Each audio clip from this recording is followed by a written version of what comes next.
الحمد لله نحمده ونستعينه ونستغفره ونؤمن به ونتوكل عليه ونعوذ بالله من شرور أنفسنا ومن سيئات أعمالنا من يهده الله فلا مضل له ومن يضلله فلا هادي له ونشهد أن سيدنا وسندنا وحبيبنا ومولانا محمدا عبده ورسوله أما بعد فأعوذ بالله من الشيطان الرجيم بسم الله الرحمن الرحيم يا أيها الذين آمنوا اتقوا الله حق تقاته ولا تموتن إلا وأنتم مسلمون وقال النبي صلى الله عليه وسلم أحب الأعمال إلى الله أدومها وإن قل صدق الله العظيم وصدق رسوله النبي الكريم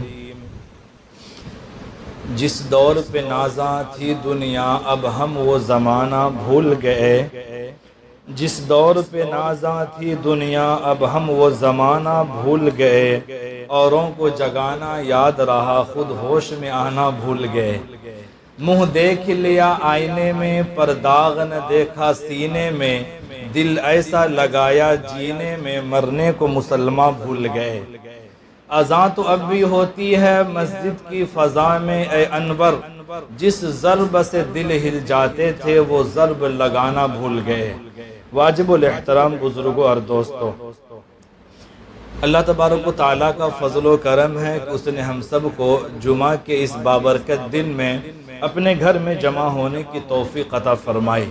سبھی لوگ ایک بار درود شریف پڑھ لیجئے۔ اللہم صلی علی سیدنا مولانا محمد وبارک وسلم۔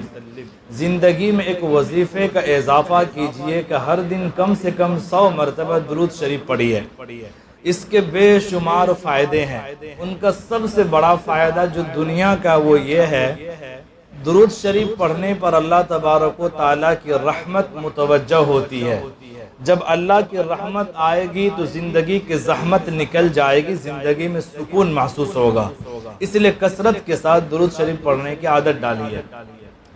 دیکھیے دنیا کے دستور یہ ہے جب کسی سپاہی کو میدان کارزار کی طرف روانہ کیا جاتا ہے، جب کسی سپاہی کو ملک کی سرحد اور بارڈر کی حفاظت کے لیے روانہ کیا جاتا ہے تو اس سے پہلے اس سپاہی کو سخت ترین تربیتی کیمپ سے گزارا جاتا ہے، جہاں پر سخت دھوپ میں پیاس کی حالت میں اسے رکھا جاتا ہے، راتوں کو سویرے جگا دیا جاتا ہے اور اس کے بعد بہترین نظم و ضبط ڈسپلن کا خوگر بنایا جاتا ہے، بہت سارا وزن کندھے پر دے کر کے آرمی کو دوڑایا جاتا ہے، تاروں کے نیچے سے گزارا جاتا ہے، اسی طرح کیچڑوں میں رینگنا پڑتا ہے۔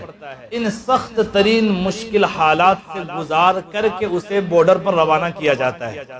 اور یہ جو تربیتی کیمپ میں سخت تربیت ہوتی ہے اس کا مقصد یہ نہیں ہوتا ہے کہ پوری زندگی وہ ٹریننگ سینٹر میں ہی رہے، مقصد یہ ہوتا ہے کہ یہ ٹریننگ کے ذریعے اسے مضبوط کر کے سرحد پر روانہ کیا جائے تاکہ سرحد پر جب دشمنوں سے ان کا سامنا ہو ان کے قدم میں ڈگمگاہٹ پیدا نہ ہو، یہ مقصد ہوتا ہے تربیتی کیمپ کا۔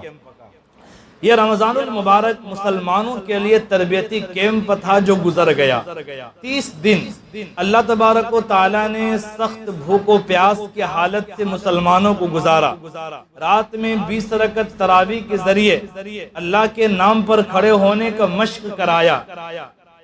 رمضان گزر گیا، عید کی خوشیاں ختم ہو گئی اور ہم شوال کے پہلے جمعہ میں اللہ کے گھر میں حاضر ہوئے ہیں، تو یاد رکھیے کہ تربیتی کیمپ ختم ہو چکا ہے، اب ہمارا فزیکل ایگزام شروع ہو جاتا ہے۔ ہم سب کو آج شوال کے پہلے جمعہ میں اپنے اپنے گریبان میں جھانک کر کے دیکھنا ہے، کہیں ہم وہ سپاہی تو نہیں کہ جو تربیتی کیمپ میں بہت چست و چالاک نظر آتا تھا لیکن جب اسے میدان میں دشمنوں کے سامنا ہوا تو پہلے ہی وار میں ڈھیر ہو گیا۔ کہیں ہماری وہ نمازیں، ہمارے تلاوت، ہمارے ذکر و اذکار رمضان کے تربیتی کیمپ تک محدود تو نہیں تھا کہ رمضان سے باہر نکلے شیطان آزاد ہوا اور دشمن سے ہمارا سامنا ہوا تو ہم تمام عبادتیں، تمام تلاوتیں بھول گئے۔ یاد رکھیے اللہ تبارک و تعالیٰ کو وہ بندہ بالکل پسند نہیں ہے جو صرف رمضان میں مصلوں پر آنسو بہائے۔ اللہ کو وہ بندہ پسند ہے کہ جو رمضان اور رمضان کے علاوہ ہر حال میں اس بات کی فکر کرے کہ مجھ سے میرا اللہ ناراض نہ ہو۔ اس کا نام ہے استقامت۔ ہر حال میں شریعت پر ڈٹ جانا، اس کا نام کیا ہے؟ استقامت۔ یہ استقامت عربی کے لفظ ہے جو قیام سے نکلا ہے۔ قیام معنی کھڑا ہونا۔ فرائض نماز 6 ہیں۔ نمبر 1 قیام یعنی سیدھا کھڑا ہونا۔ جب یہ شریعت کی اصطلاح میں آ جائے تو استقامت کہتے ہیں کہ ایمان کے راستے میں اس طرح کی چٹان بن جانا کہ تیز طوفان ہو، زمانے کی نیرنگیاں ہو، نفس کے بہکاوے ہو، شیطانی وساوس ہو، ان تمام چیزوں کے باوجود ایک مومن بندہ ایمان پر ڈٹ جائے، اس کا قدم نہ ڈگمگائے، اس کو کہیں گے استقامت۔ اور اس کا عام مفہوم آپ سمجھ لیں، استقامت کا مطلب یہ کہ انسان کا ظاہر اس کا باطن ایک ہو جائے، یعنی آپ کی تنہائی کی زندگی بھی محفل کی طرح پاک ہو جائے۔ محفل میں ہاتھوں میں تسبیح اور تنہائی میں جائے تو موبائل کے اسکرین پر گندی تصویریں، اس کو استقامت نہیں کہتے۔ جس طرح آپ محفل میں پاکیزہ بنتے ہیں، تنہائی کی زندگی بھی آپ کی پاک ہو جائے۔ اور سب سے اہم بات، رمضان غیر رمضان ایک رنگ میں رنگ جائے، اور وہ ہے اللہ کا رنگ۔ اس کا مطلب ہے، یہ ہے استقامت۔ رمضان کے ذریعے اللہ تعالیٰ یہی چاہتے ہیں کہ بندے کے اندر استقامت پیدا ہو جائے اور بندہ شریعت پر ڈٹنے والا بن جائے۔ اس معنی کو سمجھنے کے لیے حضرات صحابہ کرام کے حالات زندگی کو پڑھیے۔ وہ صحابہ جن کے دل ہمیشہ دین کی سیکھنے کے لیے ان کے دل بے چین رہتا تھا۔ ایک صحابی ہے حضرت سفیان بن عبداللہ ثقفی رضی اللہ تعالیٰ عنہ، روایت مسلم شریف کی۔ وہ دربار رسالت میں حاضر ہو گئے، دل اللہ تعالیٰ کی معرفت کے لیے بے چین ہے، اور اللہ کے نبی کی خدمت میں آ کر کے کوئی لمبا سوال نہیں، لمبی بحث نہیں، ایک سادہ سا سوال ہے، یا رسول اللہ اسلام کے بارے میں ایک ایسی نصیحت کیجئے جسے میں مضبوطی سے تھام لوں اور نظام زندگی کا حصہ بنا لوں، اور جس پر عمل کر کے میں آخرت میں کامیاب ہو جاؤں۔ قل لی فی الاسلام قولا، اے اللہ، اے رسول اللہ، اسلام کے بارے میں ایسی نصیحت کر دیجئے آج کے بعد آپ کے علاوہ کسی اور سے پوچھنے کی ضرورت پیش نہ آئے۔ ایسا پر اثر سوال کیا اس صحابی نے۔ قربان جائیے ہمارے نبی پر۔ ہمارے نبی نے کوئی لمبی تقریر نہیں کی۔ ہمارے نبی کو اللہ تعالیٰ نے بہت فصاحت و بلاغت والی زبان عطا فرمائی تھی۔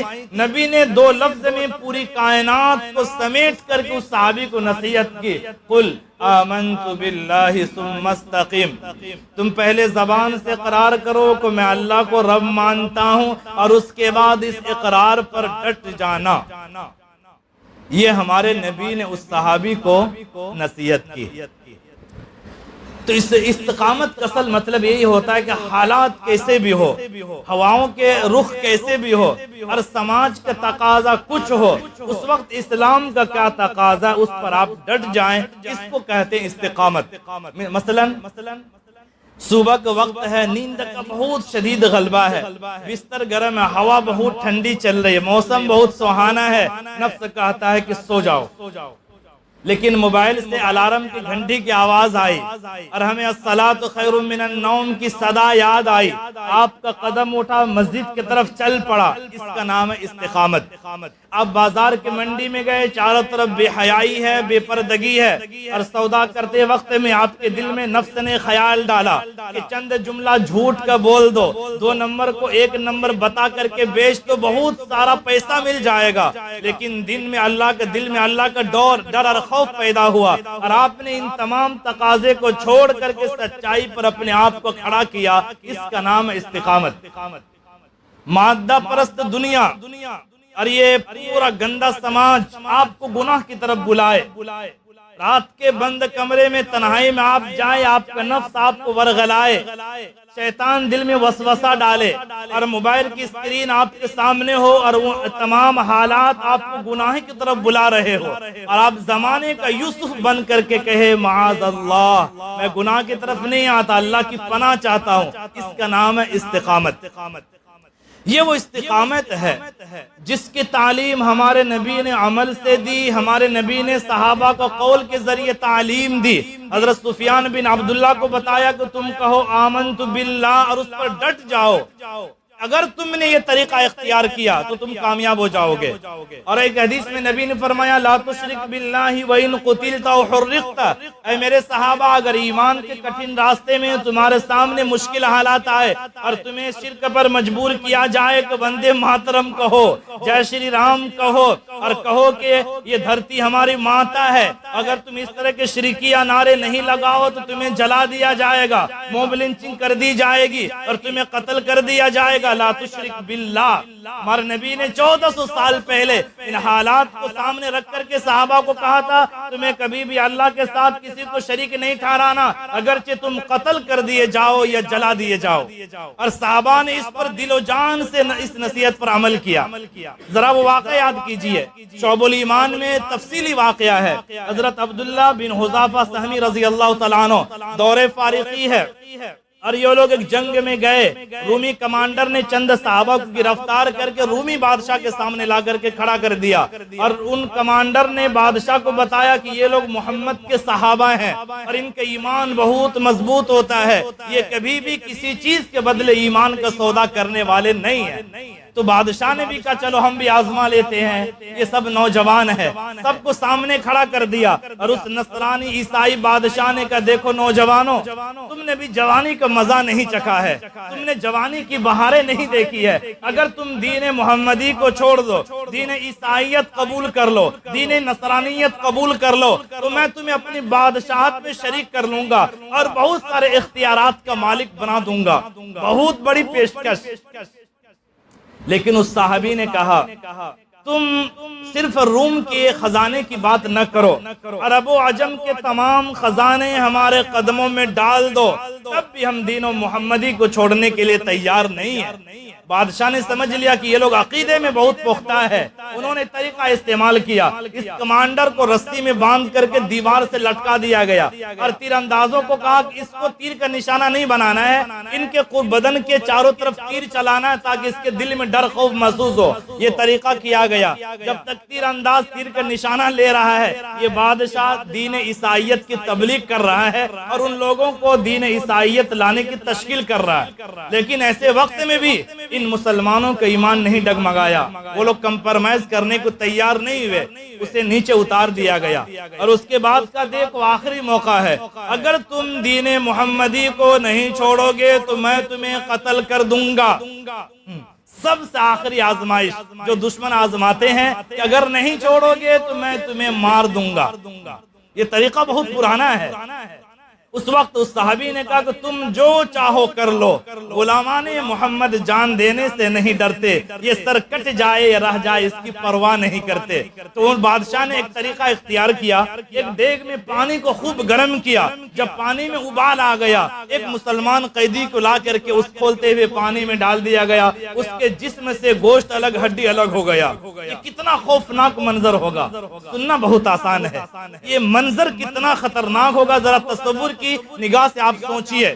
تب بھی اس صحابی کمانڈر کے بدن پر کوئی گھبراہٹ نہیں، خوف کا آثار نہیں ہے۔ اس کے بعد اس کمانڈر عبداللہ بن حذافہ کو اس دیگچی کے سامنے لایا گیا تو آپ کی آنکھوں سے آنسو کے چند قطرے ٹپک پڑے۔ دشمنان اسلام کے دل میں امید جاگ گئی، ایسا لگتا ہے کہ اب یہ موت سے ڈر گیا ہے، اب اگر ان کو دین عیسائیت کی تشکیل کی جائے تو یہ دین محمدی کو چھوڑ سکتا ہے۔ آیا اور کہا کیا ہو گیا، بس تم ڈر گئے، تمہارا ایمان ڈگمگا گیا؟ تو حضرت عبداللہ بن حذافہ نے کہا نصرانی بادشاہ، ہم اس لیے نہیں ڈرے کہ تم ہمیں اس گرم پانی میں ڈال دے ہوئے، ہم اس لیے رو رہے ہیں کہ اللہ تعالیٰ نے ہمیں صرف ایک جان دی ہے، ہمارے بدن کے جسم پر جتنے بال ہے اگر اتنی جان بھی اللہ دے دیتا میں ہر جان کو اللہ کے نام پر قربان کر دیتا۔ افسوس یہ ہے کہ میرے پاس ایک ہی جان ہے جو مجھے قربان کرنا ہے، اس لیے مجھے رونا آ گیا۔ اللہ اکبر، کیا دین پر استقامت ہے نا۔ بادشاہ کو ان کی استقامت دیکھ کر کے بہت مزہ آیا اور دل میں نرمی آ گئی، اور اس نے کہا عبداللہ بن حذافہ سے اگر تم ہمارے سر کے پیشانی کو بوسہ دے دو تو میں تمہیں آزاد کر دوں گا۔ حضرت عبداللہ نے کہا صرف مجھے نہیں، جتنے بھی مسلمان قیدی تمہارے جیل میں ہے، اگر تم ان تمام کو آزاد کرنے کا وعدہ کر لو تو میں تمہارے سر کے پیشانی کو بوسہ دے سکتا ہوں۔ کیا دوستوں سے محبت ہوتی ہے نا؟ جب تحریک کو لے کر چلنے والے تحریک والے آپس میں محبت کریں تو تحریک مضبوط ہوتی ہے۔ تو یہ صحابہ خود بھی ایمان میں مضبوط تھے، ان کا آپس کا اخوت کا رشتہ بھی بہت مضبوط تھا۔ تمام بھائیوں کو آزاد کرانے پر معاہدہ ہو گیا۔ آپ نے بادشاہ کے سر کی پیشانی کو بوسہ دیا اور تمام مسلمان قیدیوں کو بادشاہ نے آزاد کر دیا۔ اب یہ لمبا سفر کر کے مدینہ پہنچے۔ مدینہ میں حکومت حضرت عمر فاروق رضی اللہ تعالیٰ عنہ کی، اور خبر یہ پہنچی آپ تک۔ آپ نے اس صحابی کو اپنے سامنے بلایا، پورا واقعہ سنا۔ حضرت عمر فاروق نے خود اس صحابی کے پیشانی کو بوسہ دیا اور کہا کہ تمام صحابہ اس کے سر کے پیشانی کو بوسہ دے۔ واقعہ سنانے کا مطلب یہ ہے کہ ہمارے نبی نے صحابہ کو ایسی ٹریننگ دی تھی اور اس کے اندر یہ صفت اس قدر کوٹ کر کے بھر دیا تھا کہ کیسے بھی حالات آ جائے وہ لوگ ایمان کے سودا کرنے پر راضی نہیں ہوتے تھے۔ ایسا کیوں ہوا تھا؟ وہ اس لیے کہ ہمارے نبی نے خود کر کے دکھلایا تھا۔ ہمارے نبی نے صرف لفظوں میں نہیں کہا تھا کہ استقامت استقامت، تمہیں ایمان پر ڈٹنا، حالات کا مقابلہ کرنا، نہیں۔ نبی نے مکہ کے 13 سالہ زندگی میں کر کے دکھلایا تھا کہ ایمان پر ڈٹنا کسے کہتے ہیں۔ البدایہ والنہایہ کا وہ واقعہ مشہور ہے۔ کفار مکہ ابو طالب کے پاس آئے اور کہنے لگے کہ آپ کا بھتیجا ہمارے معبودوں کو برا بھلا کہتا ہے، ایسا کرو اسے سمجھا دو کہ ہمارے معبود کو برا بھلا نہ کہے اور وہ توحید کے مشن کو لے کر کے آگے چلا ہے، وہ اس مشن سے باز آ جائے۔ یہ کفار مکہ آ گئے ابو طالب کے پاس اور سامنے پیشکش کے اپنے بھتیجا سے پوچھ لے چاہتا کیا ہے۔ اگر اس تبلیغ کے ذریعے یہ چاہتا ہے کہ اس کو وہ بادشاہ بن جائے تو ہم لوگ اس کو بادشاہ ماننے کے لیے تیار ہے۔ اگر وہ چاہتا ہے کہ دولت ملے تو پورا مکہ کا خزانہ ان کے قدموں میں ہے، یا اگر اس کو دماغی پرابلم ہے تو ہم لوگ اس کے علاج بھی کرانے کی فکر کریں گے۔ اس سے پوچھو چاہتا کیا ہے۔ ابو طالب نرم پڑ گئے، نبی کے پاس آئے، اے بھتیجے اتنا بوجھ نہ ڈالو کہ میں نہ اٹھا پاؤں، ذرا خیال کر لو، تمہارے قوم کے سردار آئے ہوئے ہیں۔ ہمارے نبی نے دیکھا کہ چچا کی ہمت نے جواب دے دیا تو ہمارے نبی جذبات میں آ گئے اور آپ نے اس وقت میں جو جملہ کہا، اللہ اکبر، نبی نے فرمایا چچا جان اگر یہ مکہ کے تمام سرداران ایک طرف ہو جائے اور میرے دائیں ہاتھ میں سورج اور بائیں ہاتھ میں چاند رکھ دے اور وہ لوگ یہ کہے کہ تمہیں اس مشن سے ہٹ جانا ہے، تب بھی میں اس تبلیغ کے کام سے باز نہیں آؤں گا، یا تو خدا کا دین غالب ہوگا یا میں اپنی جان اس راستے میں قربان کر دوں گا۔ نبی کے اس استقامت کو دیکھ کر کے چچا ابو طالب نے کہا بھتیجا تم جو چاہو کرو، میں کبھی بھی تمہیں تنہا نہیں چھوڑوں گا۔ تو نبی نے استقامت عمل کر کے دکھلایا۔ تو صحابہ کے راستے میں ڈٹنا کسے کہتے ہیں؟ ہمارے نبی صلی اللہ علیہ وسلم معراج کے سفر میں ہیں۔ البدایہ والنہایہ میں یہ واقعہ لکھا ہوا ہے، حافظ ابن کثیر نے تفسیر سے واقعہ لکھا ہے۔ ہمارے نبی معراج کے سفر پر جا رہے ہیں، حضرت جبرائیل علیہ السلام بھی ساتھ میں ہیں۔ راستے میں ایک جگہ سے گزرے تو بہت تیز خوشبو آئی، تو نبی نے پوچھا جبرائیل یہ خوشبو کیسی ہے؟ تو کہا یا رسول اللہ یہاں پر فرعون کی باندی اور اس کے بچیوں کی قبر ہے، ان کے لاش سے خوشبو آ رہی ہے۔ اور اس کے بعد ہمارے نبی کو حضرت جبرائیل نے پورا واقعہ بتایا اور ہمارے نبی نے صحابہ کو آ کر کے واقعہ بتایا۔ یہ واقعہ مسند احمد میں متصل سند کے ساتھ مذکور ہے، جہاں پر ہمارے نبی نے بتایا کہ ہوا یہ تھا کہ فرعون کی ایک باندی تھی جن کا کام تھا فرعون کی بیٹی کے سر میں کنگھا کرنا۔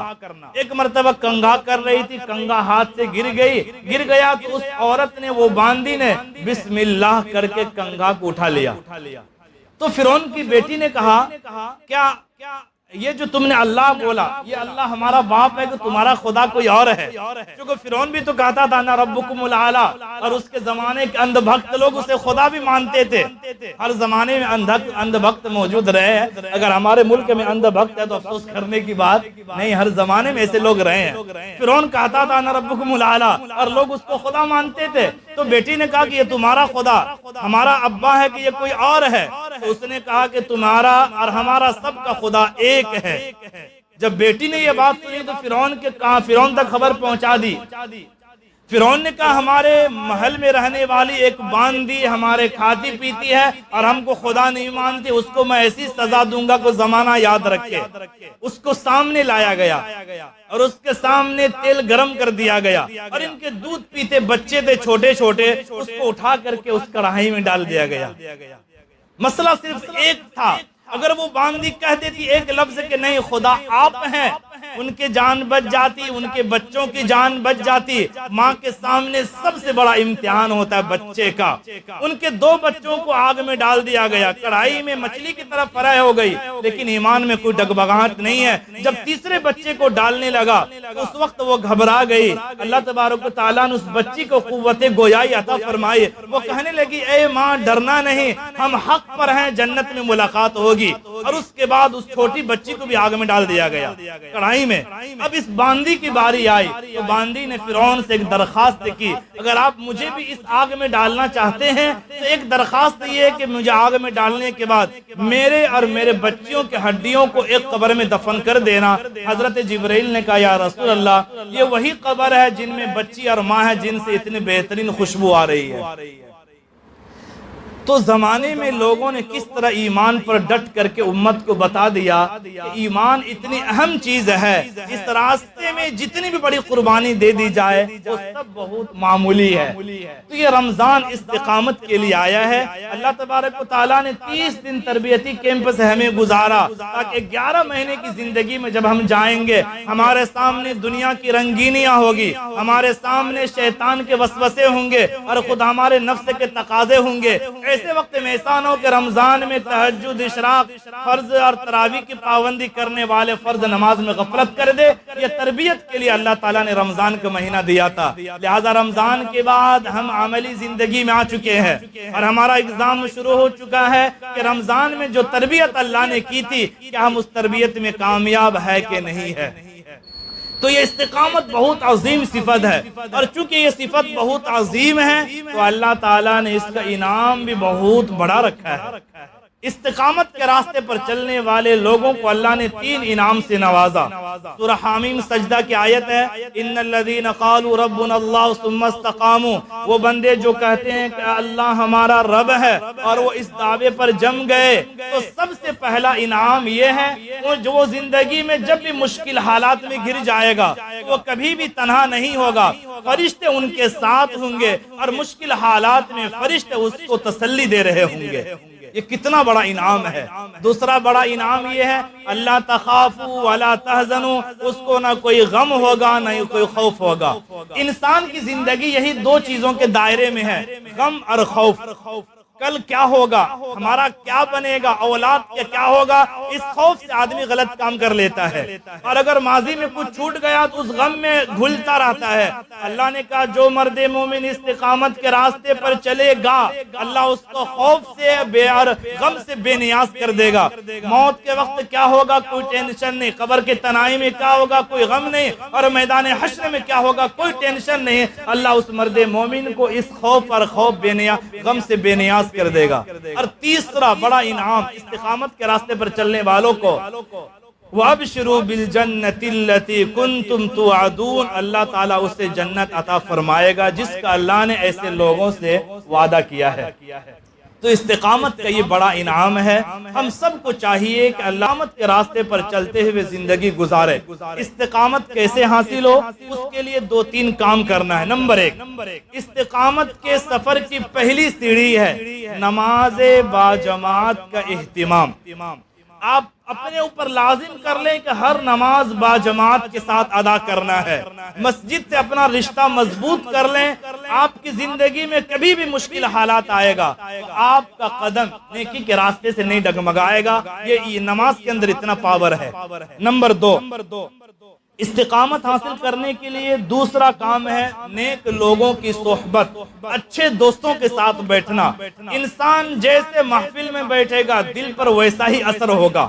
وہ ایک حدیث میں نبی نے مثال دیا ہے نا، اگر کوئی آدمی خوشبو بیچنے والے کی دکان میں چلا جائے خوشبو نہ بھی لے تو بدن خوشبودار ہو جاتا ہے۔ ایسے ہی نیک لوگوں کی مجلس میں آپ بیٹھیں گے بھی تو آپ کے اندر نیکی کا جذبہ باقی رہے گا، پھر آپ کے لیے نیکی کرنا آسان ہوگا۔ اور تیسرا بڑا کام کرنا کرنا ہے دعا۔ یہ دعا سب سے بڑا ہتھیار ہے۔ اس پوری کائنات میں سب سے استقامت والا انسان ہے ہمارے نبی حضرت محمد صلی اللہ علیہ وسلم، اور ہمارے نبی کی صورتحال یہ ہے کہ بکثرت ایک دعا کرتے ہیں، یا مقلب القلوب ثبت قلبی علی دینک، اے دلوں کو بدلنے والے اللہ ہمارے دل کو اپنے دین پر جما دے۔ جب ہمارے نبی یہ دعا اتنی کثرت کے ساتھ کرتے ہیں تو ہم لوگوں کو کس قدر اس طرح کی دعا کا اہتمام کرنا چاہیے۔ اگر ہم ان 3-4 چیزوں کا اہتمام کریں گے تو اللہ تبارک و تعالی استقامت کے راستے کو ہمارے لیے آسان فرما دیں گے۔ اللہ تبارک و تعالی ہم تمام لوگوں کو پوری زندگی استقامت کے ساتھ ایمان کے تقاضے پر زندگی گزارنے کی توفیق عطا فرمائے۔ وآخر دعوانا الحمدللہ رب العالمین۔